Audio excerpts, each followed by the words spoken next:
Section 1.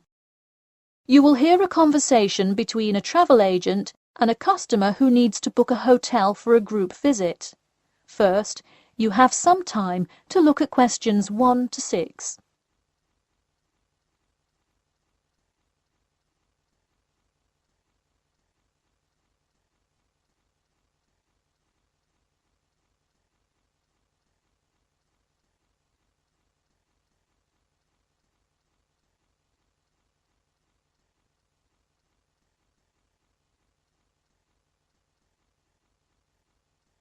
You will see that there is an example which has been done for you.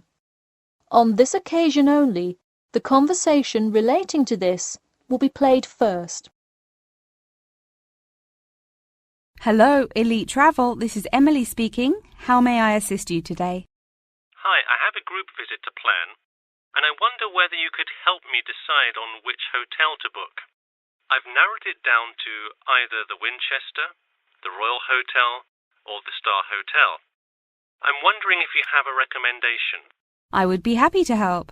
Those 3 are excellent choices. If everyone is booking hotel rooms independently, an easy way to do it is online booking.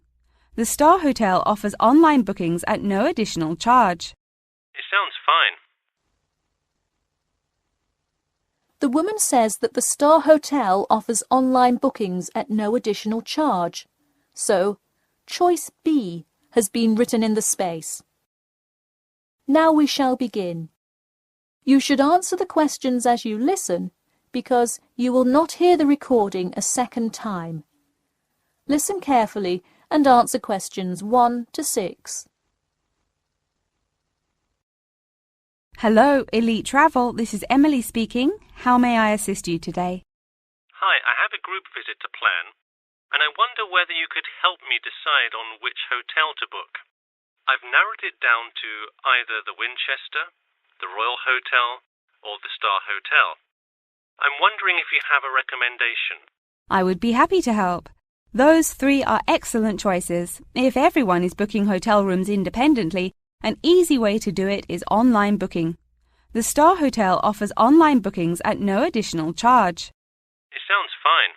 Yeah, and you can even book the gorgeous sea view rooms if you act quickly.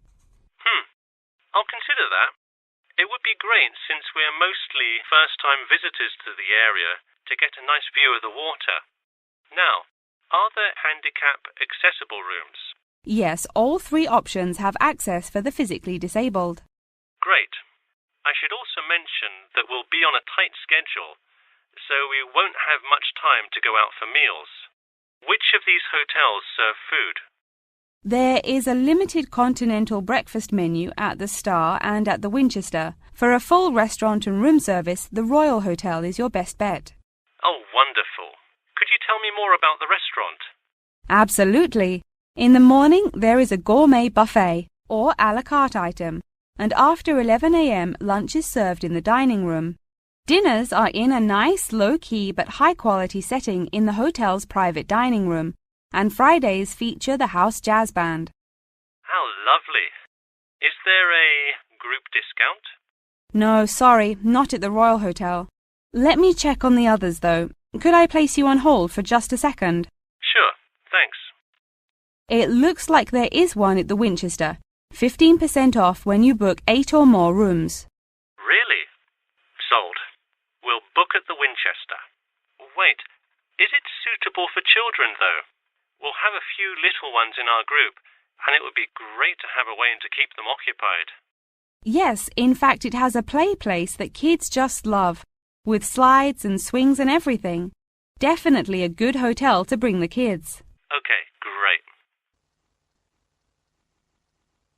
Before you hear the rest of the conversation, you have some time to look at questions 7 to 10.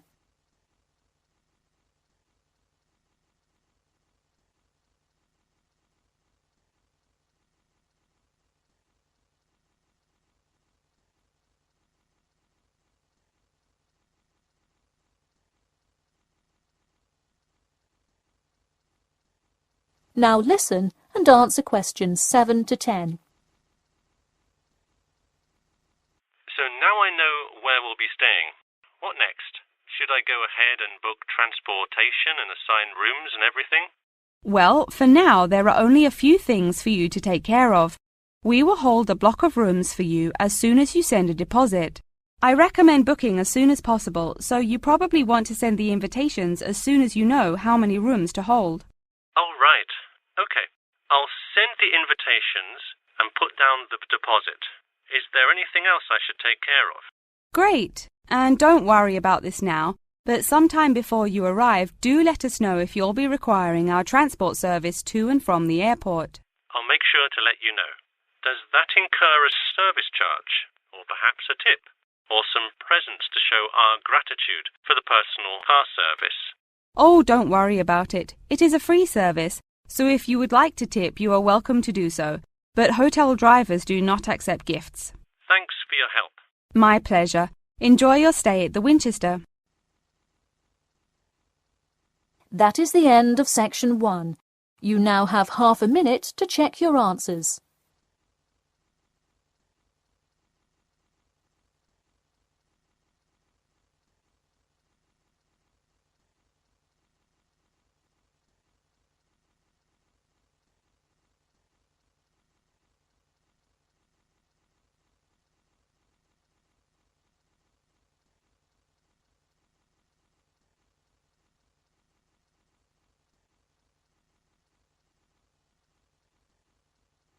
Now turn to section 2.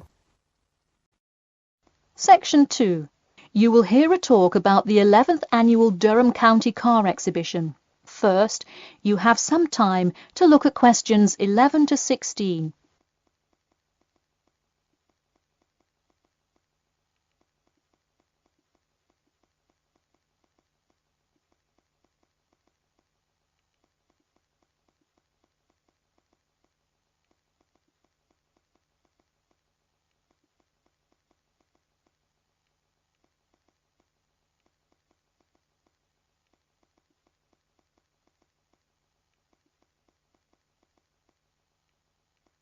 Now, listen carefully and answer questions 11 to 16. Ladies and gentlemen of Durham, start your engines. Skip Gordon here, inviting you to the 11th Annual Durham County Car Exhibition. That's right, it's that time of year again. Mark your calendars. The pre-opening event kicks off on the 18th, and the exhibition officially opens to the public on Saturday, March the 19th. Take it from me, you won't want to miss Durham's most attended public event of the year 5 times running. You don't have to be a motorhead to appreciate the finest cars, both new and old, in existence today, but it helps. Be one of the 70,000 people to see everything from big rig monster trucks to good old-fashioned classic hot rods. Get your tickets now. Admission is £10 for adults and £5 for children during off-peak times, and £20 for adults and £10 for children, and senior citizens on weekends and for full-day passes. Come see vintage classics, bid in the auctions, and even test out a few on the Winners' Circle racetrack. An insider tip: weekends are the exact time when all of the best attractions take place, but to avoid Saturday crowds, join us this Sunday. You'll see me, Skip Gordon, and all your friends from WKXP there this Sunday at our very own booth, so stop by and say hi, and you might just win a prize of your own. A new attraction this year will be the addition of a new car category: electricity, namely the electric car class. See displays from Toyota, Honda, and you guessed it, Tesla. Watch as the first generation of fully electric cars compete on style, ride, and watch the main entertainment as there's going to be a fabulous show of racing car to see who takes home fastest battery-powered car.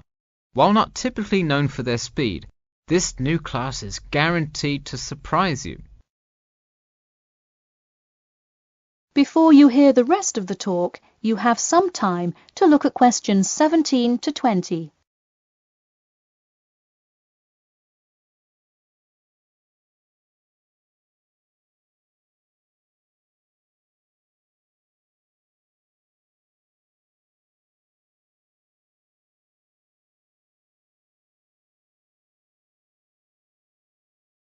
Now listen and answer questions 17 to 20.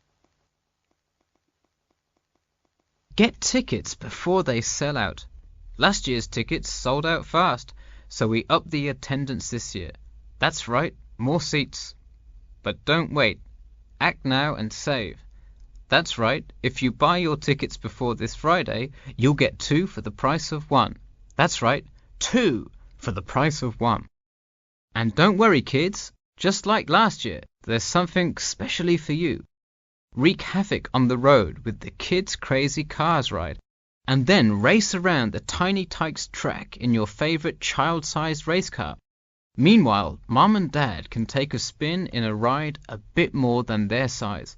We're rolling out a massive dirt track so you can get behind the wheel and test drive something a little more adventurous.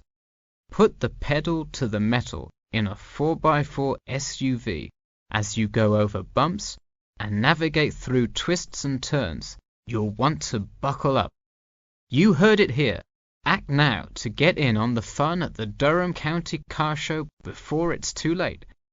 Come for prizes, good prices, and good old-fashioned family fun.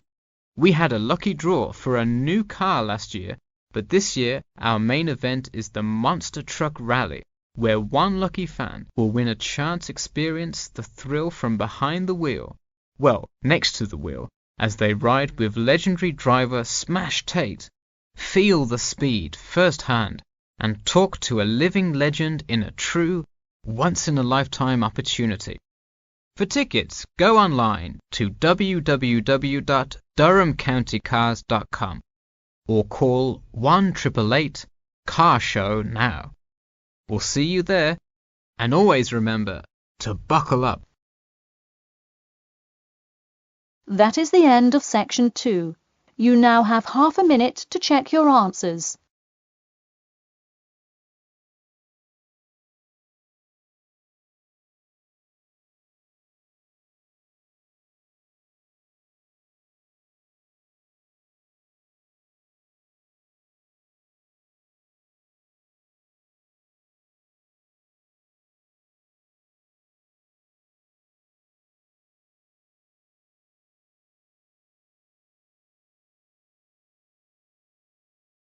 Now turn to section 3. Section 3. You will hear a student called Margaret Parkinson talking about the class she missed on Thursday with her professor. First, you have some time to look at questions 21 to 26.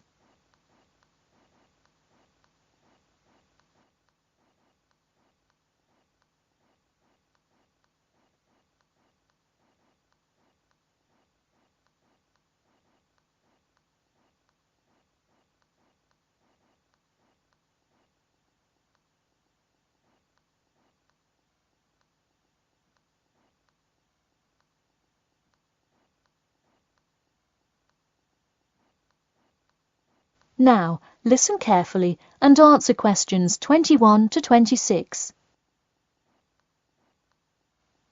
Hi, Professor Timmons. Do you have a few minutes? I was hoping to talk about what I missed on Thursday. Hello, come in. Sure, sit down.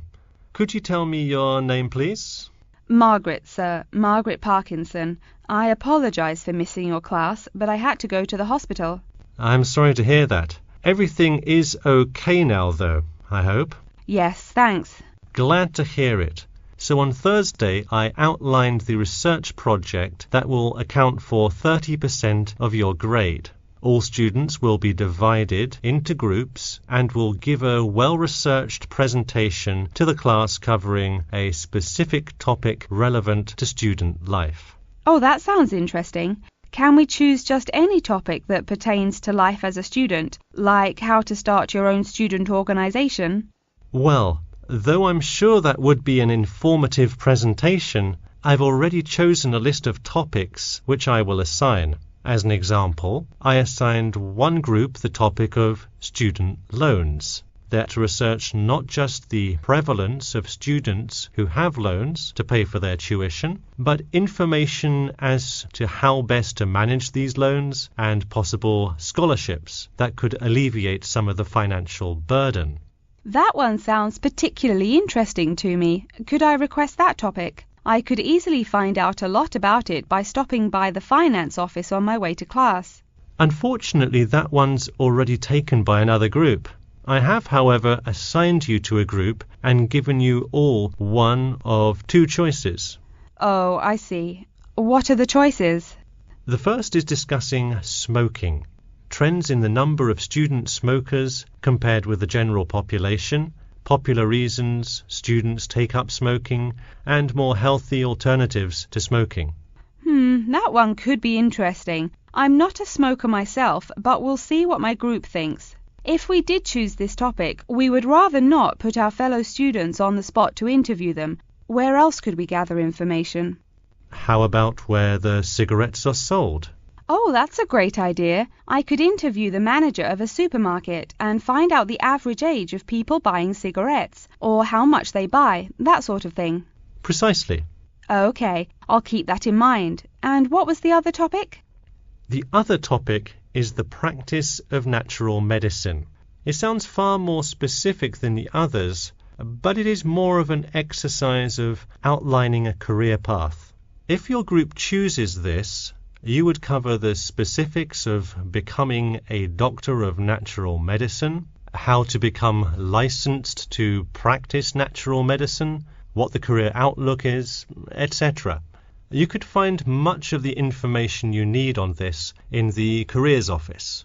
Wow, that would be really helpful, not just in learning about natural medicine, but in how to approach researching any career path. That's the idea. I want groups to really think outside the box to find information on their topics. They should interview multiple sources. Okay, now I think I have the general idea. Before you hear the rest of the talk, you have some time to look at questions 27 to 30.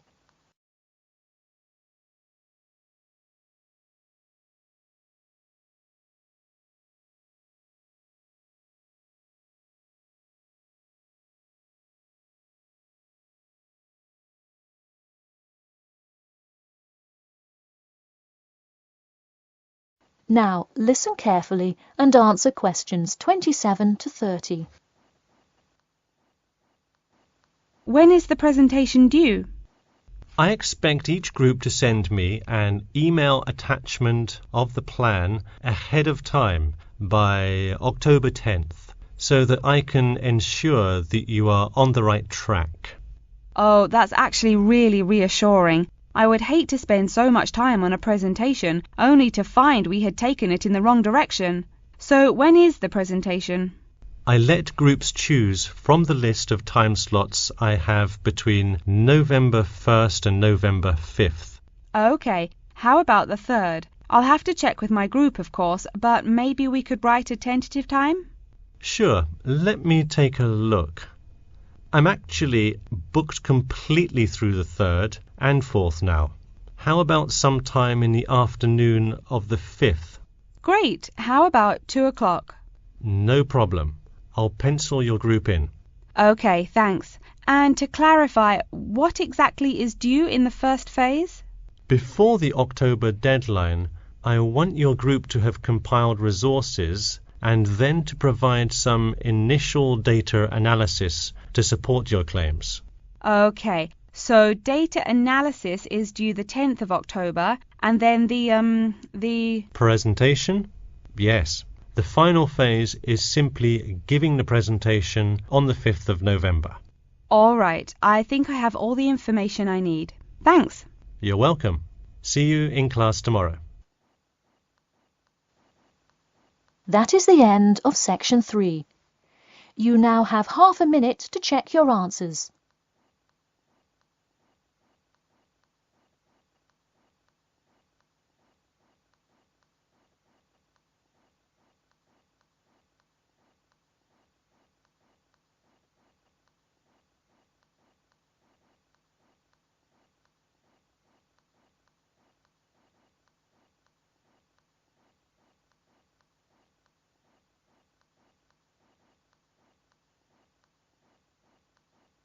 Now turn to section 4.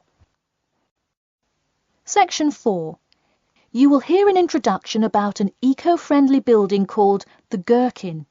First, you have some time to look at questions 31 to 40.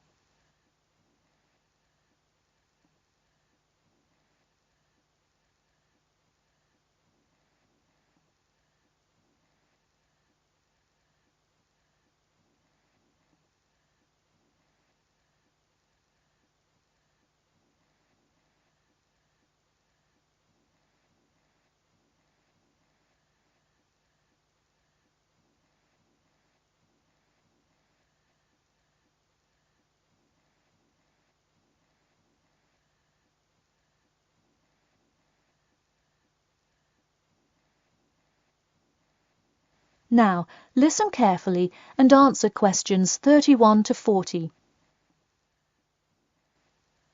Today, I'd like to tell you about how UK architects are playing their part to address the issue of global warming. You have seen many of these iconic buildings while going about your everyday life, but you may not know how they are affecting your tomorrow. In 2003, construction was completed on the famous Swiss rebuilding, or more informally called the Gherkin, a true masterpiece commissioned by the law offices of Foster and Partners. This is not the first ambitious endeavour of the firm. They are renowned for their various philanthropic environmental efforts. The Gherkin, with its cutting-edge green initiative and sharp design, is gaining recognition as an icon in modern architecture.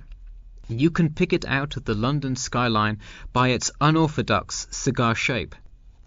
While its appearance is the obvious attribute at which to marvel, there is far more to this building than meets the eye.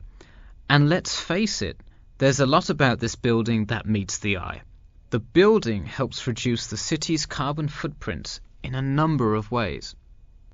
Just a quick note, in case you're not familiar with the term carbon footprint, get used to it. It's a buzzword you'll hear relentlessly to talk about reducing emissions. Think of it as the amount of harmful greenhouse gases that are given off into the environment by a single person, organization, or product.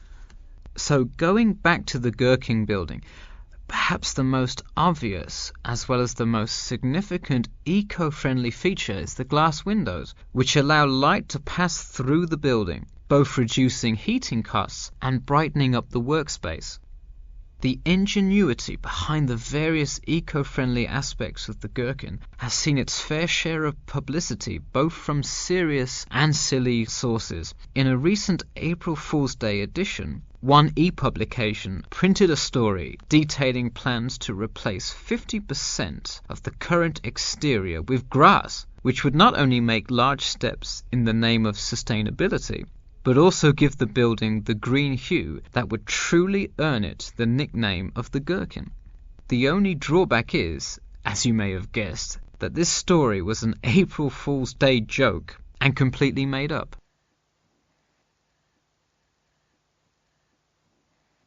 In all seriousness, though, the building is setting a new standard of design that other architects and city planners just cannot ignore. The building's bold and cost-efficient design has won a number of architecture awards, including the Stirling Prize, the London Region Award, and the Empress Skyscraper Award, among others. The design comfortably accommodates a large number of offices, while keeping maintenance and operation costs down, striking a superb balance between nature and the workplace. Nature is well and good, as long as the weather is nice outside. Given London's notoriously bad weather, the architects knew they must devise a quality temperature regulation system, and that they did. A special system designed to reduce the building's reliance on air conditioning was devised that cuts consumption in half compared to standard office buildings. There are atria that link each floor vertically to one another, forming spiraling spaces up the entire building. They serve not just as social common spaces, but also act as the building's lungs, distributing clean air from the opening panels in the facade through the entire building. The building isn't all business though. It has its fair share of fun as well. At the very top, a club room offers a picturesque entertainment spot for company functions, private parties, etc., with a breathtaking panoramic view of the city.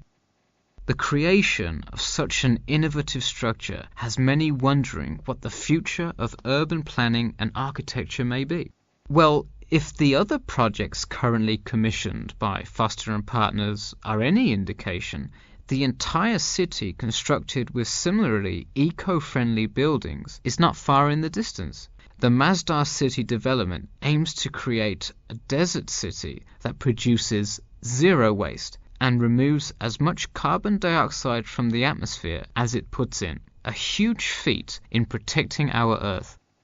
The Gherkin is a truly impressive feat, yet it is not the only one worth noting. Now to move on to another green initiative, I'll tell you about the Eden Foundation building found in Cornwall. That is the end of section 4. You now have half a minute to check your answers.